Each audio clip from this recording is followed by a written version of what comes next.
আসসালামু আলাইকুম ওয়া রাহমাতুল্লাহ। সকাল এবং সন্ধ্যায় কবরে কে জান্নাতি কে জাহান্নামী তাকে পেশ করা হয়। আব্দুল্লাহ ইবনে ওমর রাদিয়াল্লাহু তাআলা আনহু থেকে বর্ণিত, রাসূল সাল্লাল্লাহু আলাইহি সাল্লাম বলেছেন, যে ব্যক্তি কবরে আছে, কবরে শুইতে আছে, তাকে সকালে এবং সন্ধ্যায় তার অবস্থান সম্পর্কে বলা হয়। সে যদি জান্নাতি হয় তাকে জান্নাতের সুসংবাদ দেওয়া হয়, দেখানো হয়।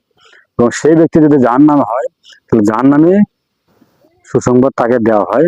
এবং বলা হয়, বিচারের মাঠে আল্লাহ রাব্বুল আলামিন তাকে কবর থেকে জান্নাতি ব্যক্তি হলে জান্নাতে এবং জাহান্নামী ব্যক্তি হলে জাহান্নামে দেওয়া হবে। সম্মানিত উপস্থিতি, জেনে রাখা ভালো হবে যে কবর তো আমাকে আপনাকে যেতেই হবে, মৃত্যুবরণ করতে হবে, আর কোনো বিকল্প পথ ঘাট রাস্তা নাই। আর কবর থেকে আমি আপনি জানতে পারবো, বুঝতে পারবো যে আপনি জান্নাতি না জাহান্নামী।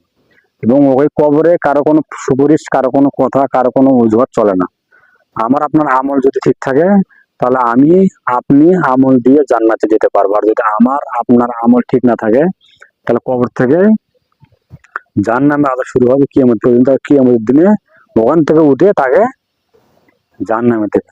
অতএব জেনে বুঝে আমল করার জন্য বিনীত অনুরোধ আপনাদের সকলকেই, নারী পুরুষ যে যেখান থেকে আমাদের এই ভিডিও দেখছেন, সবাইকে অনুরোধ জেনে বুঝে আমল করার জন্য।